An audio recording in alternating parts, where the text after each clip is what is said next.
నమస్తే. శ్రీ గురుభ్యో నమ. శ్రీమాత్రే నమ. ఆదిత్యాయ చ సోమాయ మంగళాయ బుధాయ గురుశుక్రశనిభ్యే రాహవే కేతవే నమ. జపాకుస్మ సంకాశం కాశ్యపేయం మహాధృతిం తమోరం సర్వపాపగ్నం ప్రణతోస్మి దివాకరం అంటూ గ్రహరాజు అయినటువంటి రవిరాజుకు నమస్కరిస్తూ, మారుతున్నటువంటి కాలంతో పాటు మారుతున్నటువంటి గ్రహాలు, ఈ మారేటువంటి గ్రహాల మూలంగా మనకి ఏదైతే పరిస్థితి ఉంటుందో దాన్నే మనం ఆ గ్రహాల యొక్క చారాన్ని గోచారం అని చెప్పుకుంటూ ఉన్నాం. ఈ గోచారం మరి ఈ గోచారం జూన్ 1 నుండి జూన్ మాసం అంతా కూడా ఎలా ఉంటుంది ఏంటి, మనం ప్రతి మాసం కూడా మాస గోచారం అలాగే పక్ష గోచారం చెప్పుకుంటూ ఉన్నాం. అందులో భాగంగా జూన్ మాసంలో గోచార ఫలితాలు ఎలా ఉంటాయో చూద్దాం. ముందుగా గ్రహస్థితి ఎలా ఉంది, జూన్ మాసానికి గాను గ్రహస్థితి ఎలా ఉంది అంటే, మీనరాశిలో రాహుతో పాటు కుజుడు ఒక్కరోజే ఉంటాడు జూన్లో కనుక చూస్తే. జూన్ మాసానికి గోచార స్థితి కనుక చూసినట్టయితే మీనంలో రాహు, మేషంలో కుజుడు.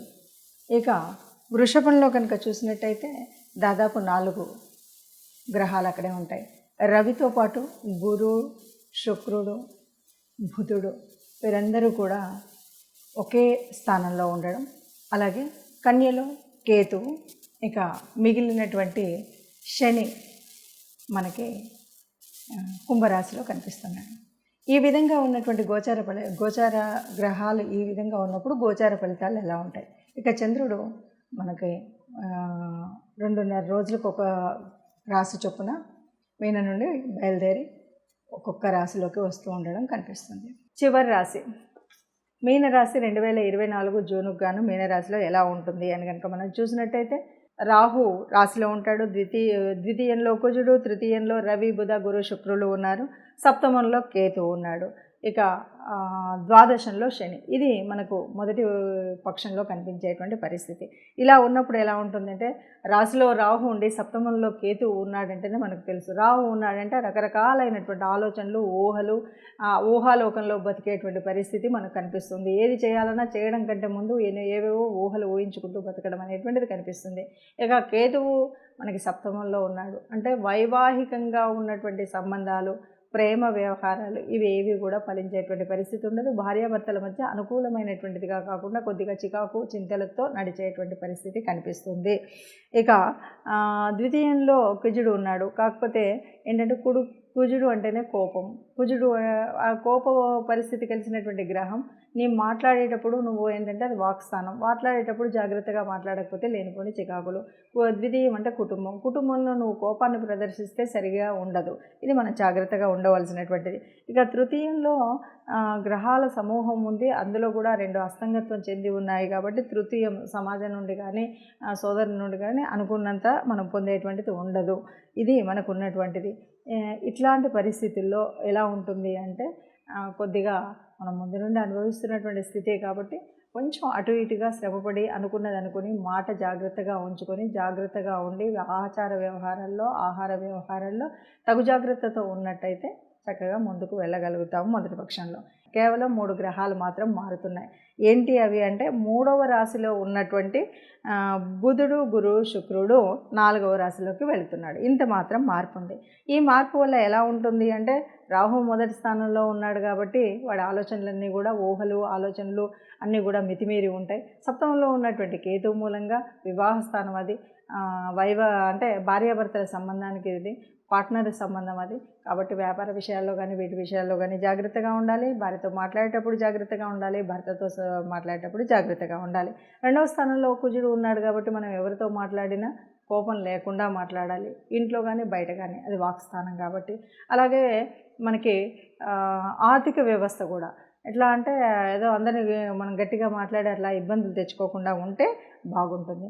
అయితే 2వ పక్షంలో జరిగేటువంటిది ఏంటంటే, ఈ మార్పు మూలంగా 3లో ఉన్నటువంటి గురువు కేవలం ఒక్కడుగానే ఉంటాడు. 4లోకి వెళ్ళేసరికి బుధుడు, రవి, శుక్రుడు ఉంటాడు. 4 అంటే మళ్ళీ కుటుంబ స్థానంలో చికాకులు చింతలు కలగకుండా మనం కొద్దిగా జాగ్రత్తగా ఉండి మాట్లాడేటప్పుడు కానీ ఏదైనా ఆలోచించి యోజన చేసి మాట్లాడేటప్పుడు ఇంట్లో కానీ ఒక నిర్ణయం తీసుకునేటప్పుడు ఉన్నట్టయితే బాగుంటుంది అని చెప్పొచ్చు. ఇప్పుడు ఈ రాశి వారికి ఓవరాల్గా మనకి ఎలా ఉంటుంది కనుక చూస్తే మనకి కొద్దిగా ఏవైనా సరే కొత్త బాధ్యతలు స్వీకరించడం అనేటువంటి పరిస్థితి అయితే మనకు కనిపిస్తుంది. కొత్త బాధ్యతలు ఎక్కడంటే ఇంట్లో కావచ్చు, ఉద్యోగాల్లో కావచ్చు, ఎక్కడైనా సరే. ఇక మాట్లాడేటప్పుడు కుయుడు మూలంగా మంచి వాక్పటిమ అయితే ఉంటుంది. చక్కగా ఎవరినైనా సరే ఒక కమాండింగ్తో అన్నీ కూడా చెప్పగలిగి ఇలాగే ఉంటుంది అని స్పష్టంగా చెప్పి అందరూ ఇలాగే ఉంటుందేమో అనుకునే విధంగా మాట్లాడే పరిస్థితి ఉంటుంది. ఇతరులపైన ఏదైనా సరే మనం గెలవాలి అంటే మాత్రం తప్పకుండా గెలిచేలాగా ఉంటుంది. దీర్ఘకాలికమైనటువంటి కొన్ని అనారోగ్యాలు అయితే వచ్చేటువంటి పరిస్థితి ఉంది. ఇది వీటికి తప్పనిసరిగా చికిత్స తీసి, అంటే ఒక చిన్నదైనా పెద్దదైనా ఏదైనా అనారోగ్యం వచ్చిందంటే తప్పనిసరిగా వైద్యుల సలహాతోటి ఆరోగ్యాన్ని సమకూర్చుకోవడం కోసం ప్రయత్నం అయితే చేయాలి. అలాగే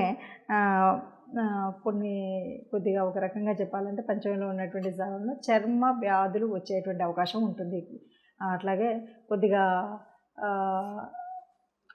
ప్రేమ బంధం కానీ, వైవాహిక బంధం కానీ కొందరిలో ఇది కొద్దిగా విచ్ఛిన్నమయ్యేటువంటి పరిస్థితి ఉంటుంది. ఆ విషయంలో జాగ్రత్తగా ఉన్నట్టయితే బాగుంటుంది అని చెప్పచ్చు. ఇప్పుడు ఈ రకంగా ఉన్నటువంటి గ్రహస్థితిని బట్టి మరి ఎలా ఉంటుంది ఫలితం అన్నప్పుడు దాదాపుగా అంటే ఈ భూమి మీద పుట్టిన ప్రతి ఒక్కరికి కూడా ఆ గ్రహాల యొక్క అనుగ్రహం ఉండాలి. ఎందుకంటే ఇప్పుడు చెప్పుకునేటువంటి గోచారం కోటాను కోట్లకి ఒక రకంగా ఉంటుంది. అంటే కుంభరాశి వాళ్ళంటే ఎంతోమంది ఉంటారు, మేషరాశి వాళ్ళంటే ఎంతోమంది ఉంటారు. అంటే ఇలా అంతమందికి ఎగ్జాక్ట్గా యాక్యురేట్గా కలుస్తుందా అంటే మనకి అంత ఎగ్జాక్ట్గా కలగకపోవచ్చు, కొంత పర్సంటేజ్ మాత్రమే ఉంటుంది. మరి అలాంటప్పుడు ఎందుకు చెప్పుకోవడం అంటే ఇది చెప్పుకోవడం వల్ల మనం ముందు తీసుకోవాల్సినటువంటి జాగ్రత్తలు ఏవైతే ఉన్నాయో ఆర్థిక వ్యవస్థలో కానీ, ఆరోగ్య సమస్యల్లో కానీ, ఉద్యోగ వ్యాపారాదుల్లో కానీ, వివాహ బంధంలో కానీ, గృహ సంబంధమైనటువంటి కుటుంబ వ్యవస్థలో కానీ